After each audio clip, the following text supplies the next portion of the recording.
You are listening to the Evolve Your Intimacy podcast with Dr. Stephanie, where it is my goal to educate, enlighten, and evolve your intimacy. You can find me at evolveyourintimacy.com to learn more about counseling, self-study courses, sex, and the retreats that we have to offer.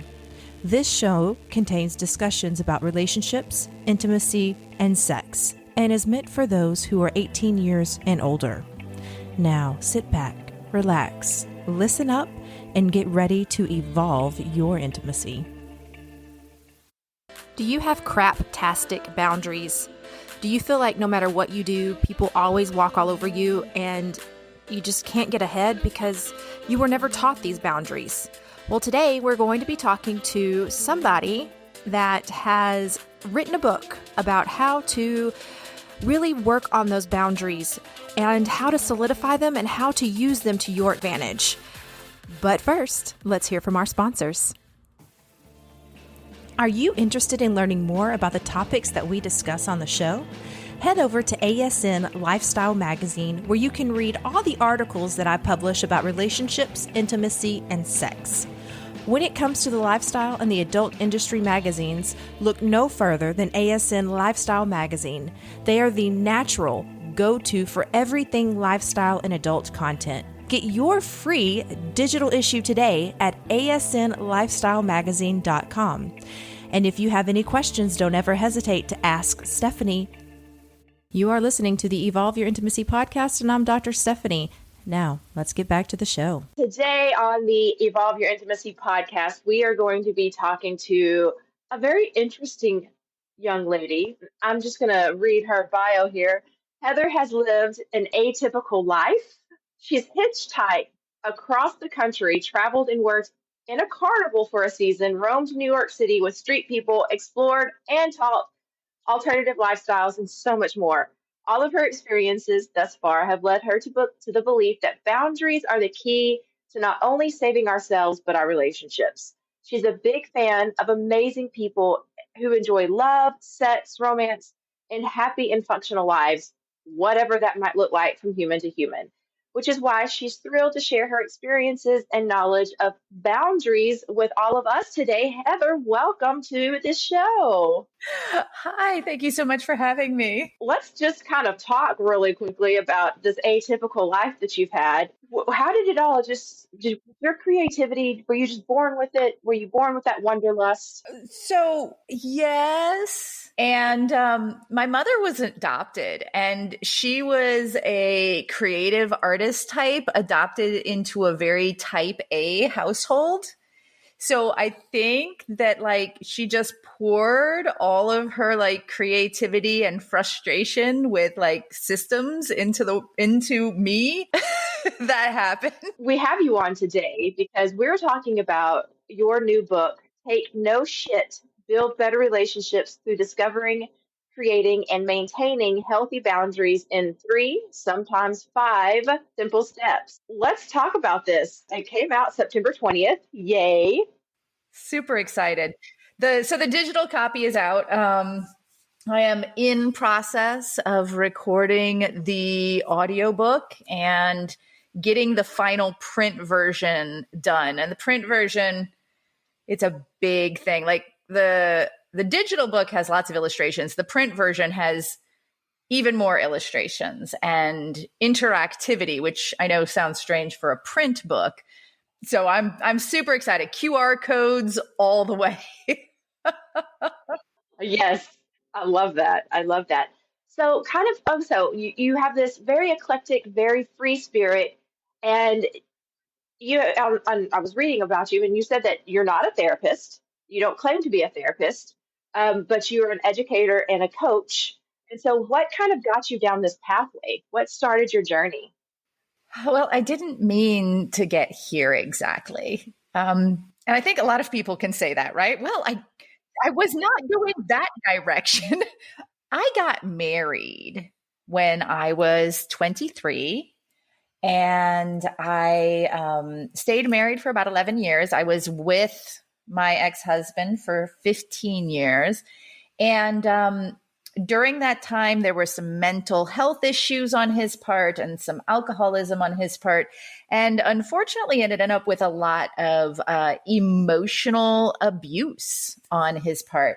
It took me longer than it should have to leave, like way longer than it should have. And I even went back once. Yeah. So, I took that road. And once I stepped out that final time, I spent about a year just digging down into what did I do?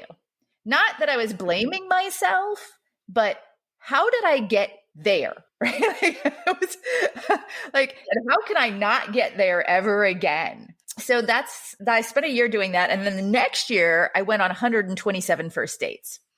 And I started really, like, during those 2 years, digging into love, sex, and romance and what makes people do them. I ended up joining the pickup artist community and kind of like watching from the sidelines there, learning about like how they do the things. As I pursued, various projects in my work life, I kind of started some writing and journaling my adventures through relationships, and people kept wanting to ask me questions and talk to me about things. And I realized that the way my brain works, I'm neurospicy, is different than the way a lot of other people's brains works. And so when I started looking at, how we're socialized, and I'm like, well, that's dumb. And so boundaries were kind of like the foundation of everything that I created to make me the me I am now. And so last year, I got a genetic test that gave me some bad news. So I ended up going through several surgeries. And preparing for those surgeries, last year, my birthday, I turned 49, and I took the month off and I said, I want to do a passion project. And I dickered around for a couple of days. And then I just decided I'm going to write my boundaries book in front of a live audience. So I created like a forum. I started posting the chapters. I invited people to give me feedback. I wrote 83 chapters. And then I stopped and I said, this is too much. Then I went back and I made it useful. So how did it work out with the live audience? Like, were they interactive? Like, were they giving you good feedback? I spent probably a little over 100 days writing a chapter, part of a chapter or 2 chapters, depending on the length, every weekday. I also recorded it in audio as I was like posting it up, like not good audio, with all the flubs and everything like that. And I'd say, oh, hold on for just a second, I got to change that, so that people could read it or listen to it. And I got a lot of feedback and I got a lot of questions. And I did interviews with people about their boundaries, asking them, what challenges they had, so I could make sure and try to, incorporate things like that in the book, since my own boundaries journey was, a decade more in the past. And, so getting all that together, and it was really amazing. I mean, the book has my name on the cover and the name of the person, Heather Shannon, who wrote the foreword, but really it's a crowdsourced effort. Like, there's a lot of information in there from, the people around me. So let's talk about, what are boundaries? Let's just jump right in. Yeah. Okay. So I define boundaries as the expression of personal power. So a lot of people sort of say that boundaries are what I don't want, right? Like, no is a boundary.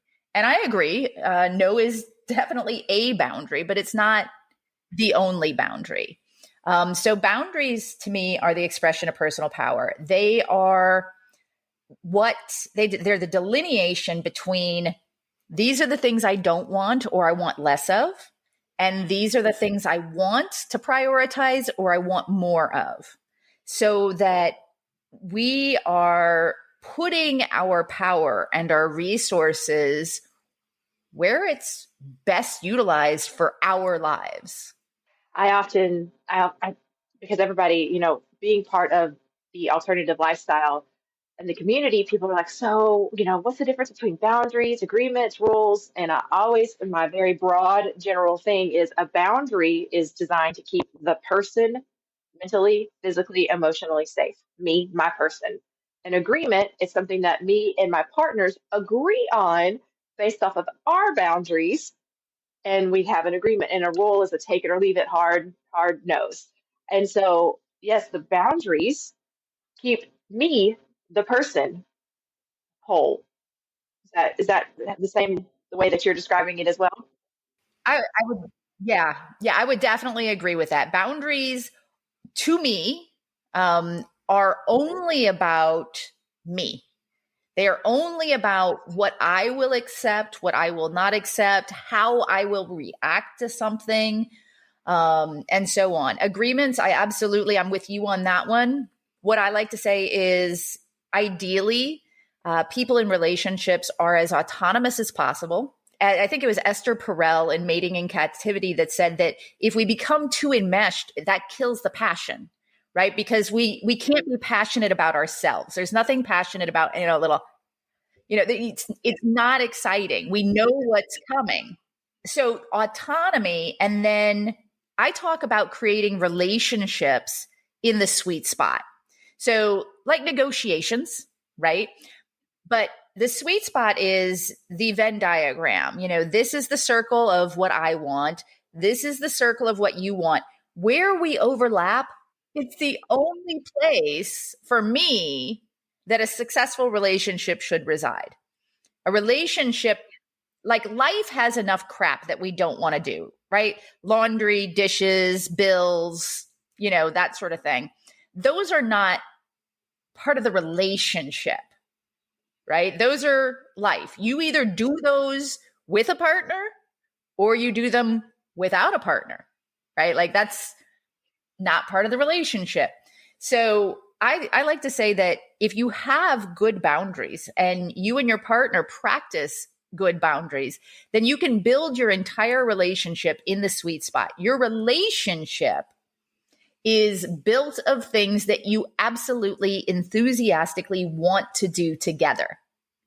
And the things that we do not want or do not want to do together, we can do with other people, right?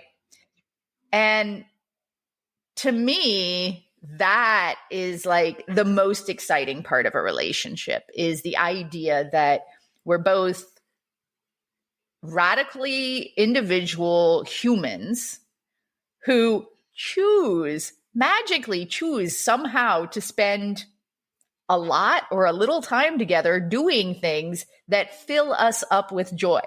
I love that. And so you talk about 6 types of boundaries. Let's dig in with that.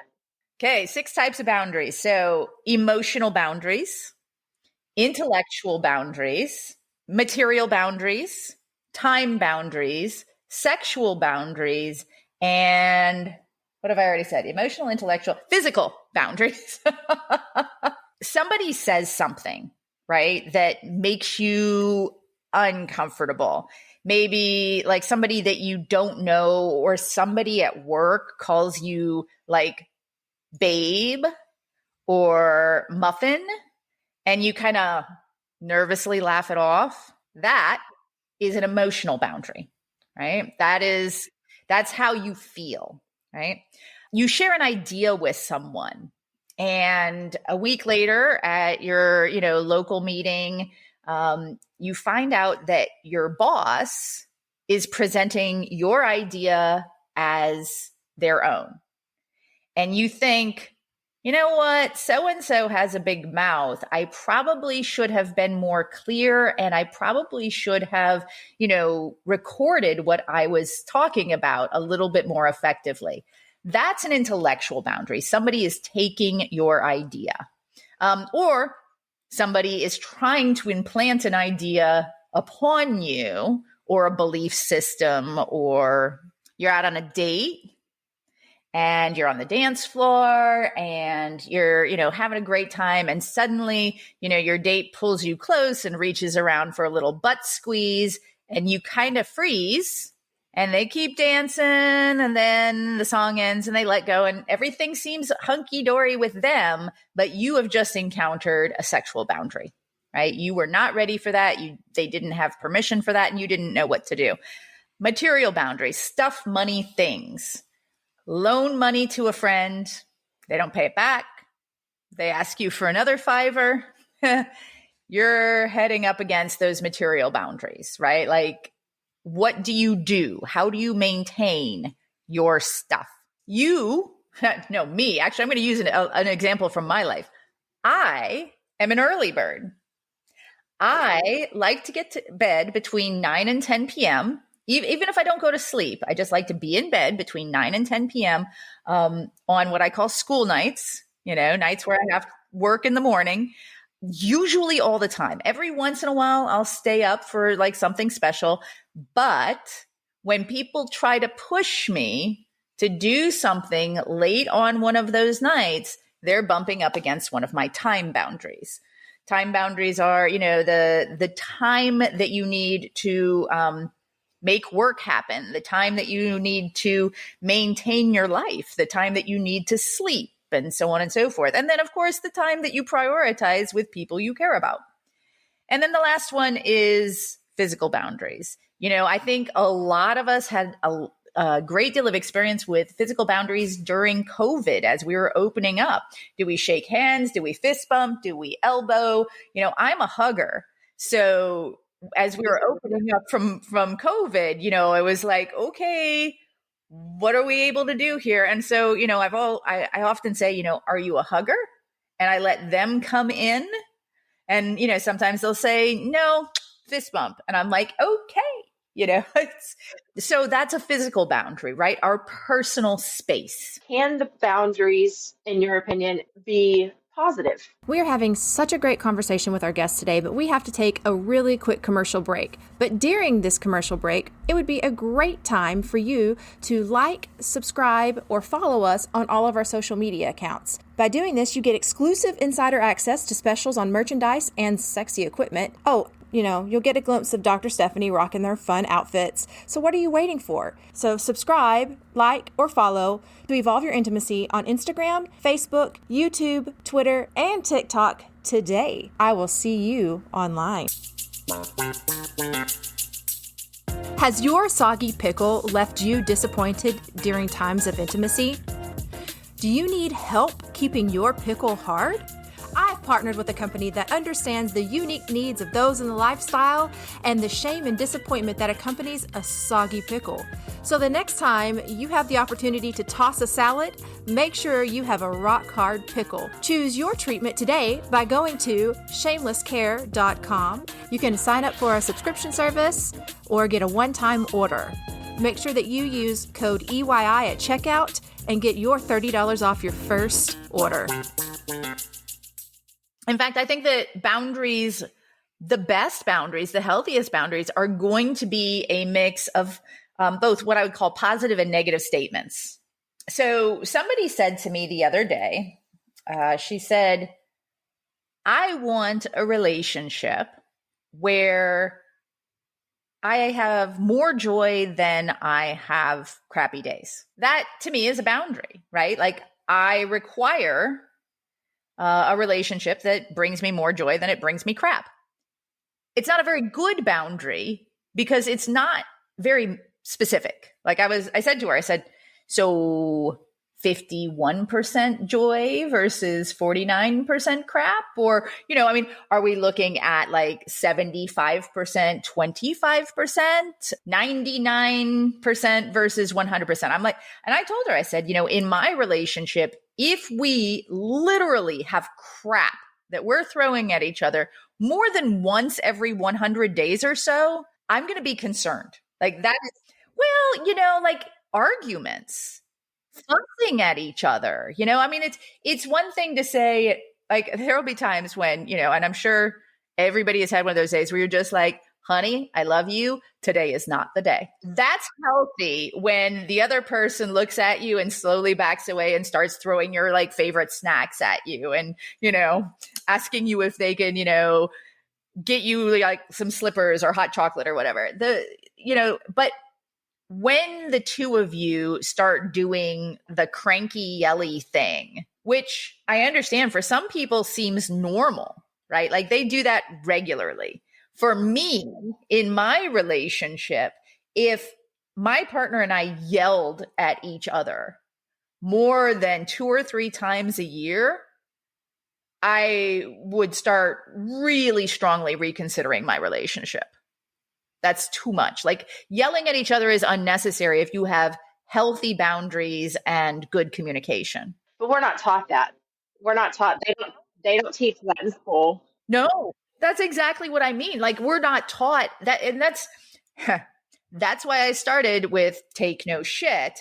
And that's why the next book that I already have planned and I've started outlining is Actions Speak Louder Than Words, or Do They? How We Kill Our Relationships with Too Much Talking. You know, the idea that we are not taught to advocate for ourselves and set boundaries.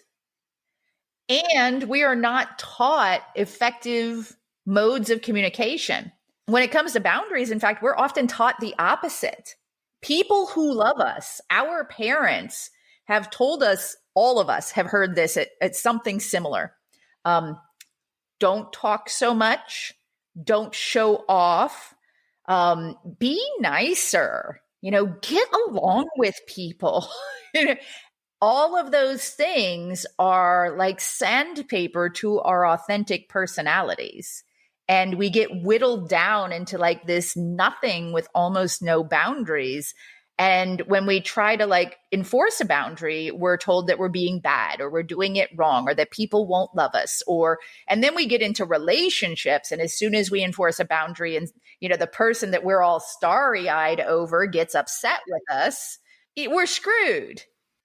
Yeah, then we start that rejection sensitivity. Are they rejecting me because I set a boundary and they said no? Or all of that fun mental, sometimes abuse that happens. And it's not intentional. I don't believe that not everybody intentionally, mentally, and physically, or excuse me, not physically, emotionally abuse people. But it's just we're not taught how to have those communication effectively. We're not taught how to set our boundaries. And so when we do set our boundaries and people kind of squash them, that's an abusive technique. Interesting. So I have this remember, I wrote 83 chapters. And one of those chapters that got put on the cutting room floor, but is part of like videos and discussions and stuff that, I'll be posting the lost archives or whatever, was about gaslighting, manipulation, and scunnery of the worst sorts. And because I feel that manipulation and gaslighting are very adjacent to boundaries and boundary pushing.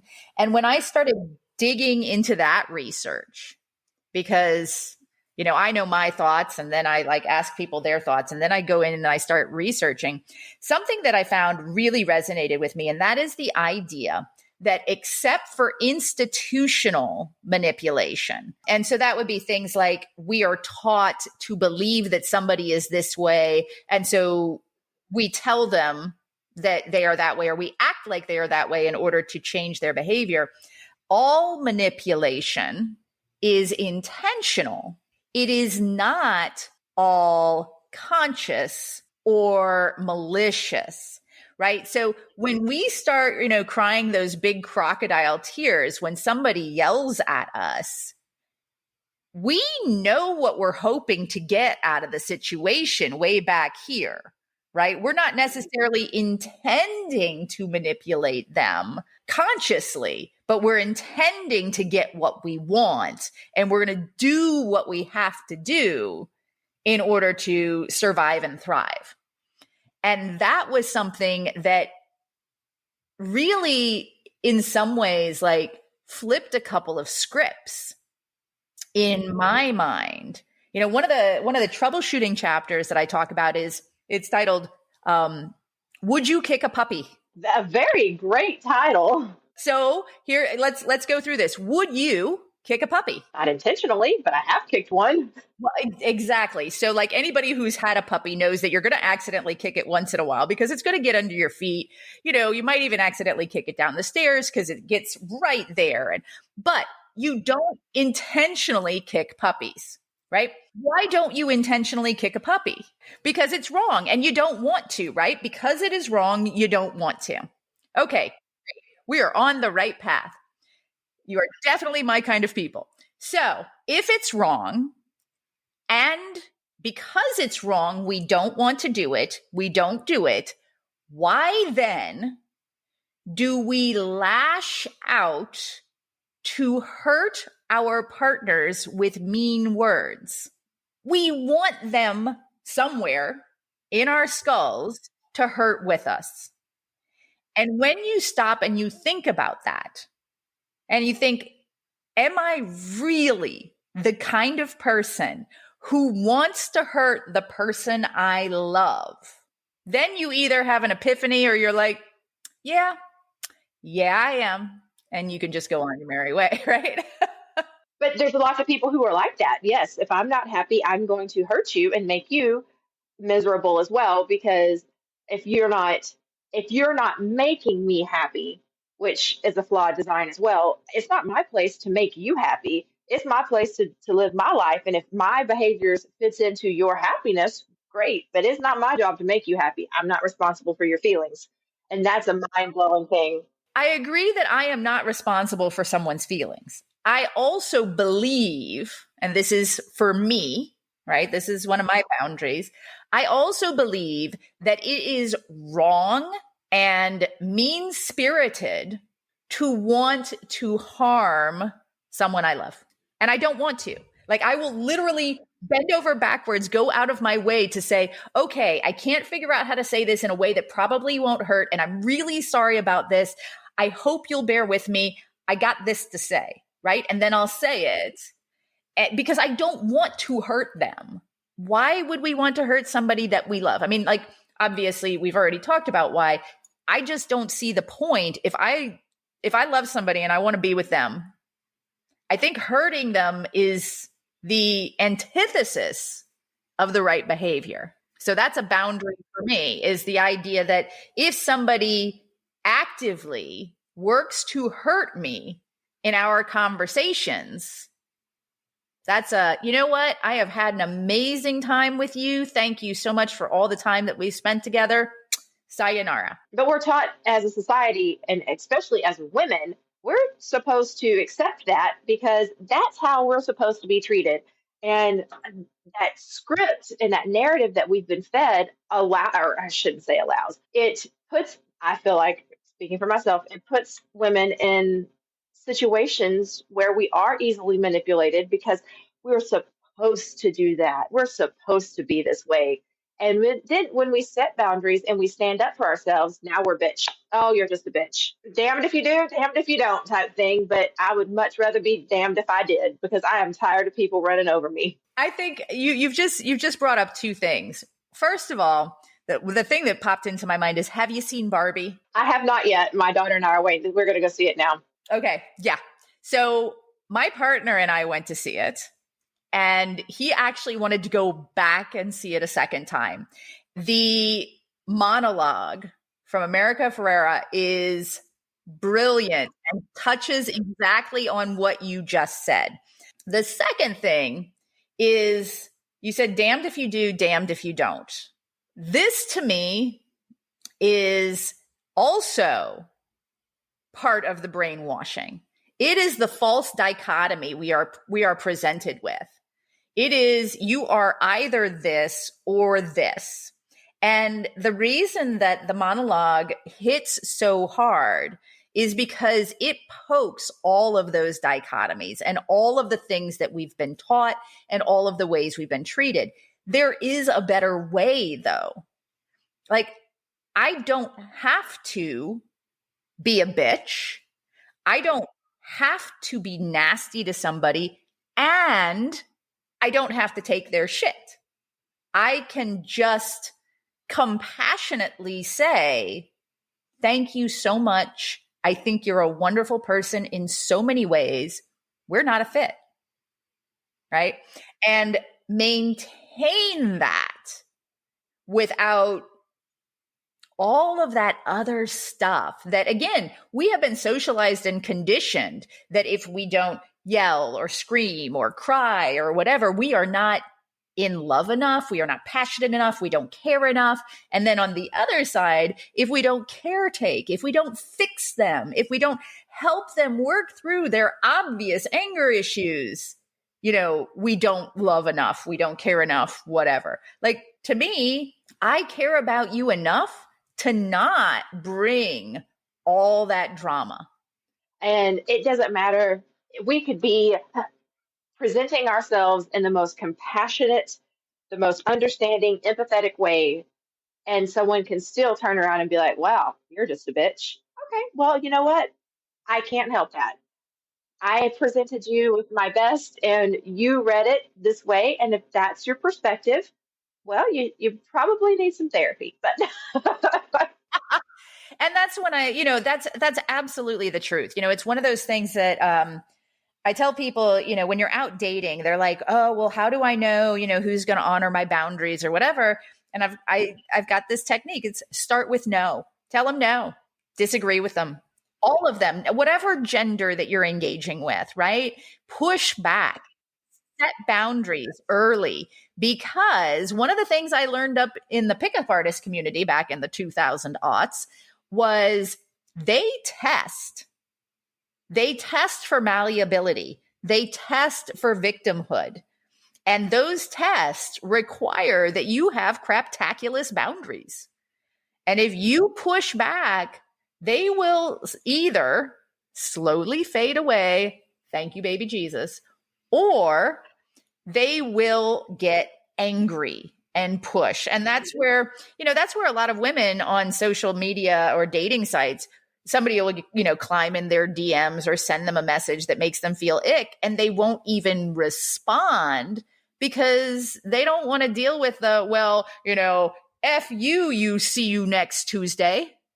Right? Like for me, I respond. I'll literally write back and say, has that ever actually really worked for you? I wish you the best, and I suggest you don't use that line again.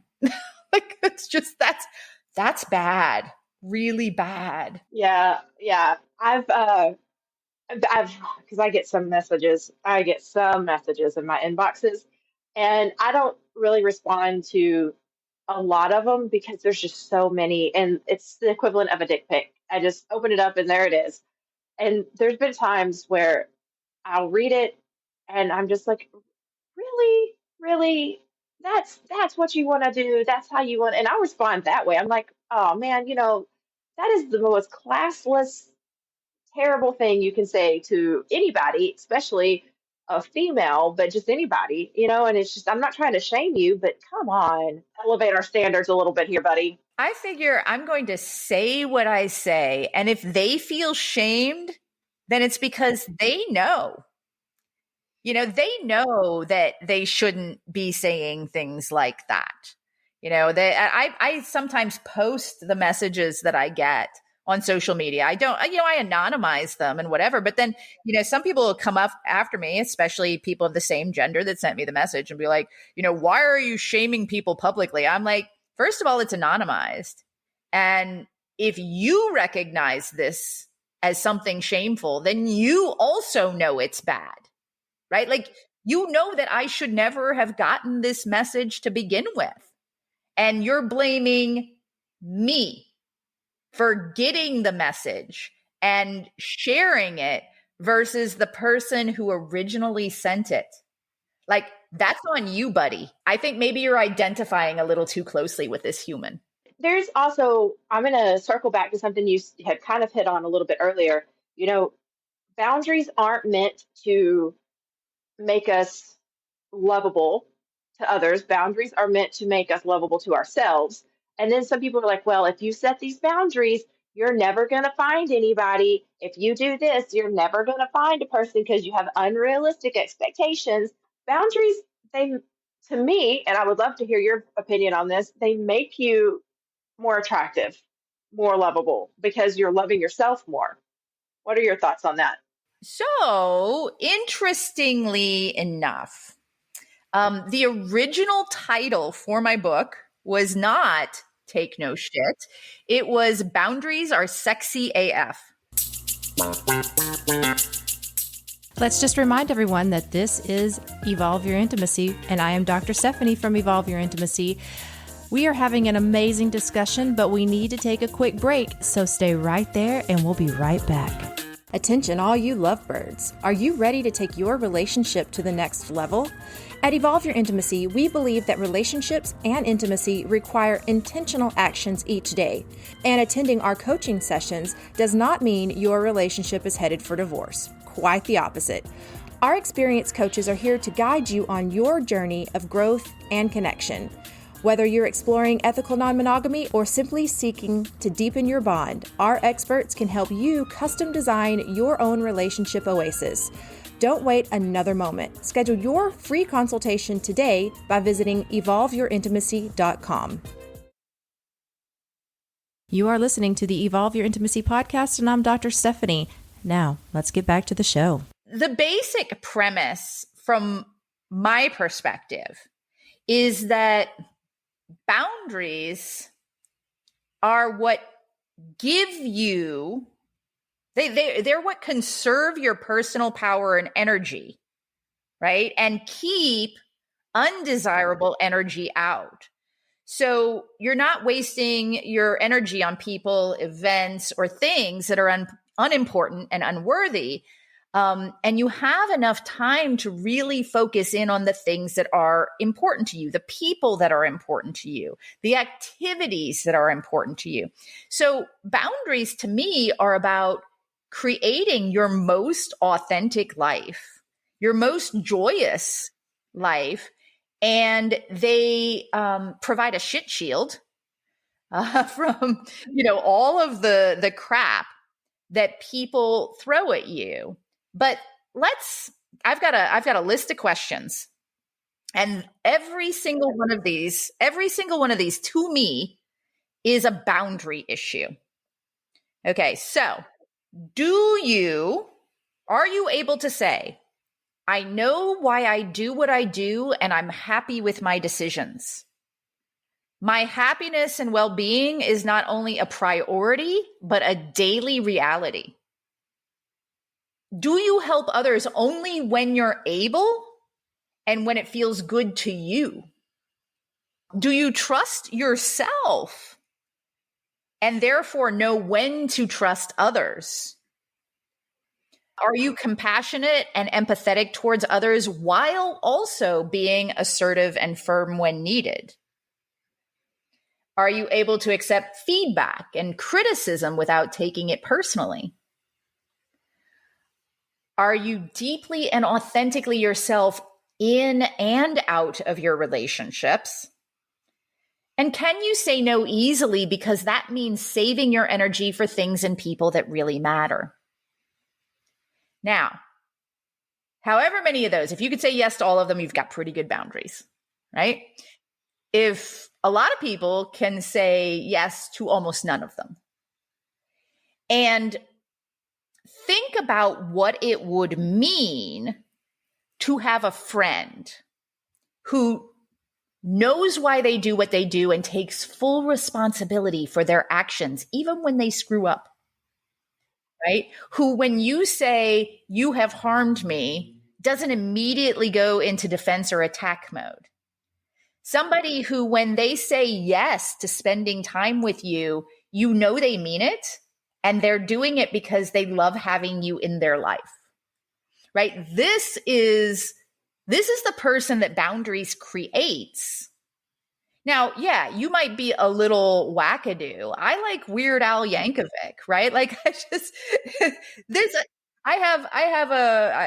the gym the other day, they were like, hey, somebody put on some music. And my partner goes, nope, not you.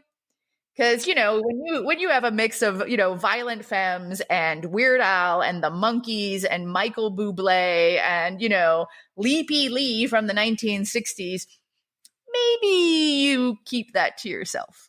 But for the people that are close to me, it becomes a source of, that kind of joy annoyance. Like, yeah, it's weird driving long distance in a car with her. You never know what's going to happen. Last time it was Jesus Christ Superstar right before AC/DC.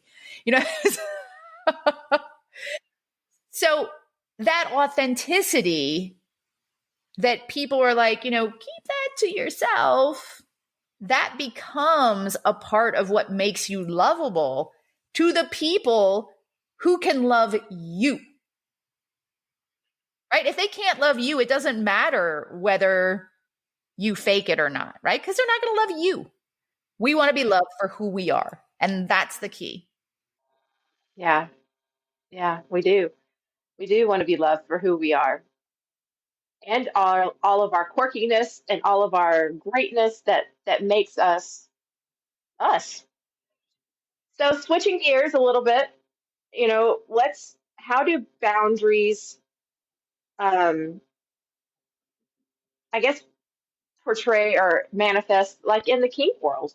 Or do boundaries, for you? How are they different? So kink, one of the great things about kink, one of the things that kink people really get right, because something I think is really important for me to sort of say is sort of like a precursor. Kinky people are normal people with a kink, sometimes with multiple kinks. But that guy you golf with on Saturday mornings, he might be kinky. You don't know. They're just, it's funny how crazy people get about going to like their first kink event until they go and then they're like, oh, everyone's just like me. Yeah, we don't all look like, models and, dominatrices from CSI and so on and so forth. We're just humans, right? So one of the things that the kink community, the alternative lifestyle itself gets right in a way that a lot of other communities or lack thereof don't do at all, is the idea of negotiating relationships and experiences, right? So when going into a relationship with somebody, most people just sort of like wing it. Kink, they'll often go in and say, okay, we're going to do this scene this evening, right? Which is usually a kinky event between two or more people for a specified period of time, right? It could be a spanking scene. It could be a rope scene. It could be a flogging scene, whatever it is. And within this boundary of time and space, these are the things I'm willing to put in. And these things that you mentioned, I am going to take out because that will not work for me, right? That is boundaries at work. This is what I'm willing to do. This is what I'm not willing to do. And I talk about that a bit in the book. I talk about, how the kink world uses safe words and how it might be nice to actually put together some safe words for when you get into, those arguments where they don't seem to go anywhere and both of you just keep talking louder and louder over each other, right? Like a safe word for that to like stop you. So neither one of you has to go, you know what, you're being an asshole. You just throw out the safe word. You both stop. You take some time to go calm down, whatever. Negotiating your relationship, negotiating your play. Kinky people, when they talk about, sexy times, talk about most often, how do you protect yourself? Have you been tested recently? What do you like? What do you absolutely want to avoid? What words do you like to hear in bed? What words should I avoid? These are the types of things that I personally believe should come out of the kinky world and into the everyday world. Because frankly, I believe that if we're not yet willing to negotiate and talk about the kinds of sex we want to have with the people we want to have them with, we are not ready to have sex. Yes, there's so much that could be, this is gonna, if vanilla if vanilla people, humans, were a tad bit kinky, a little throw in some spice, or, used the communication skills of someone in an alternative style relationship, an ethically non-monogamous relationship, I think the world would be such a better place because we talk, we communicate. Even like my couples, my high conflict couples that I work with, you're talking about a safe word. Well, we call it a timeout. And the thing about timeouts is we just say, hey, you know what? I'm emotionally flooded. My ears aren't working because when you get emotionally flooded, your ears turn off. And so then you call a timeout. Hey, timeout. It is 1:50 right now, so I'm going to do 10, 20 minutes, and then you come back. The point of a timeout is you come back, because if someone has abandonment issues and you say I'm going to come back in 10 minutes and then you don't come back at all, that just plays into it builds and it festers. So it's always very important to give a time. I'm going to come back at 2:22, and if we're still not ready to talk, I'm going to ask for more time, but at 10 or 2:22, I'm coming back to you. And so that's the kind of healthy boundaries and communications that can be set in relationships that really minimize that high conflict. I absolutely agree. I think it's also important that to understand for anybody out there, like I don't think that kinky people or non-monogamous, ethically non-monogamous people are more evolved or anything like that. They get this one thing right, and they often get it right only in regards to scenes or into dynamics, but they don't necessarily have better boundaries than anyone else in anything else. Like, so I think that that's really important to say. And I also believe that because I have been in and taught in these alternative lifestyles for as long as I have, that when I write this book and I talk about boundaries, I'm able to come at it from a lot of different perspectives, including the perspective of if you don't want to have sex at all, let's talk about like how to speak about those boundaries, right? Like, so I think that even, even kinky people, and I'm sure like you have seen this a lot, like you go online to, a non-monogamy, or let's just say a polyamory group on Facebook, right? And you can see that there are a lot of people there who are very busy harming other people, invalidating other people, not using their words nicely or compassionately. And these are just the people online talking to strangers, much less like in the throes of their relationships. And I've actually like said things like, hey, maybe, we could calm this down. We could be a little nicer to each other. And people will literally defend their right to be shitty to other people on the internet.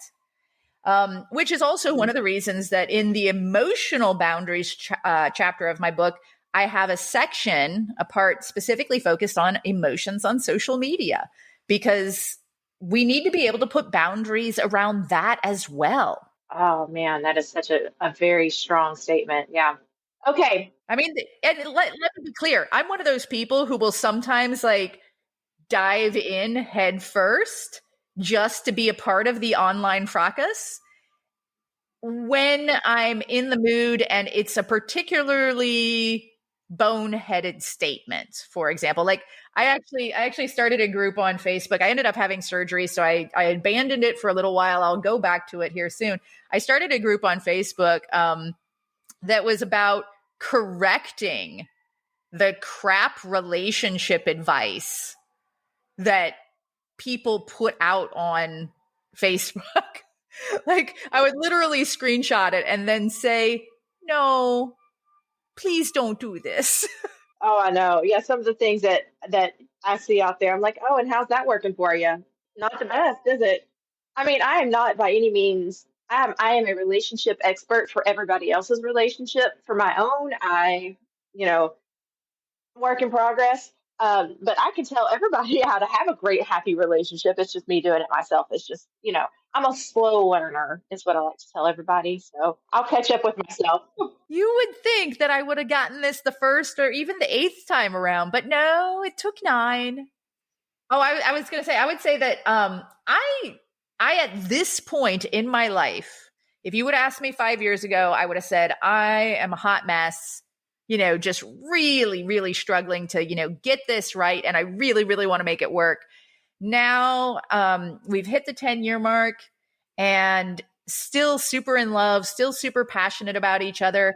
And I feel like we have unlocked the secret together because we both want that same thing, right? Like neither one of us wants to harm the other. We've both been through enough shit in our lives to like not want to go down that road again. But yeah, it takes a long time. And those ingrained habits, the socialization and stuff that we have been, that's been wood burned into our system is hard to leave behind. It is. It is. No matter how hard you try, and I offer this as hope to others, no matter how hard you try and no matter how well you think you're doing, you're going to mess up and that's okay. You just have to own it and you have to say, you know what? Yeah, I did that. That was probably not my best decision or my best representation of myself. Allow me to make it better. But owning it, don't try to hide it. Okay, so I work with I'm an infidelity recovery specialist. And so when I get one infidelity case, they come in fives for me. So I can go 6 or 7 months without having an infidelity, and then I get one, and then 4 more come right back to back. So I'm in this season of my 5.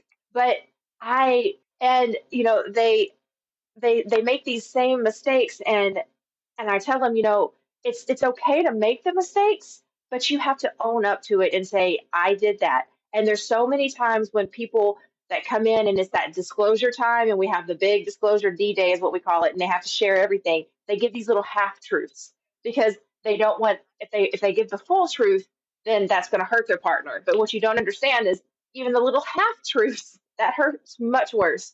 And so just being able to own your shit, own it. You did it. Let's own it, and we can move forward.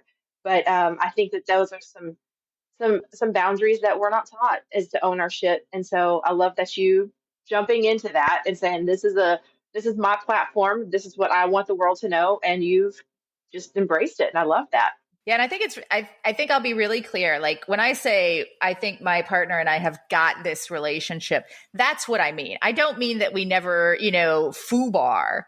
I mean that when we do, we recover and we engage and we validate and we communicate through it so that it ends up becoming a poof, not a boom. Yes, yes, yes. The book that I just finished or just wrote is called The Anti-Fight Journal: How to Fight Fair in Relationships. That is exactly what we just don't fight. We fight fair, but if we schedule these fights and have them in a constructive, laid out manner, there's no big explosion. It's just little bitty fires that we're putting out, and it helps so much better. So yeah, definitely. I'll have to get you a copy of that. I'll send you a copy of my book. We'll do an exchangey. Easiest way to find me, my.curiouser.life. That's where you can find a bit about me. It's where you can find links to my book and how to purchase. It's where you can sign up for updates. It's where you can find my Take No Shit workshop. It's where you can find the Take No Shit daily boundaries journaling app. It's where you can find one-on-one coaching with me. Everything is there, including links to social media if that's what you're looking for as well. Yes, yes, and I'll have that posted in the show notes so you can definitely find her as well. Well, is there what are your last parting nuggets of knowledge for my listeners? I want to say this is like a really important part of my message. Craptaculous boundaries are not your fault. They are your responsibility to do better for yourself when you begin to learn better. So don't feel bad that you've had crappy boundaries all this time. Feel good that you're now recognizing them and you can do something about it. David Earl, I include this quote in my book: the more severe the dysfunction you experienced growing up, the more difficult boundaries are for you. And I think that is, like, every time I say it, like, I get goosebumps. That's important. And dysfunction doesn't have to look like abuse. It can just be dysfunction. It can be just, I grew up in the middle of a shit show. Or, my mother was a child when she had me, or, like anything. And it's not our fault that we're socialized in a way that harms us. And we can all do better. Ah, that is beautiful. Thank you so much. Well, thank you for spending your afternoon with me. This has been so much fun. I love this. This has been great. Yes, yes, yes. So, again, check out my friend Heather here. You can find all of her information in the show notes. And definitely, if you want to work with her, we will get you connected. So, yeah. Well, I think let's just call this a wrap. This is a great damn show. Let's do it. Absolutely. All right. Well, I will talk to you soon. Thank you.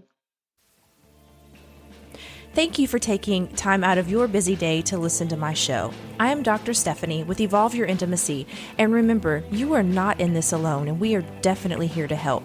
You can learn more about all the amazing things that we do at evolveyourintimacy.com, and if you subscribe to our newsletter, you will receive free resources monthly to help you evolve your intimacy. Thank you again, and have a great night.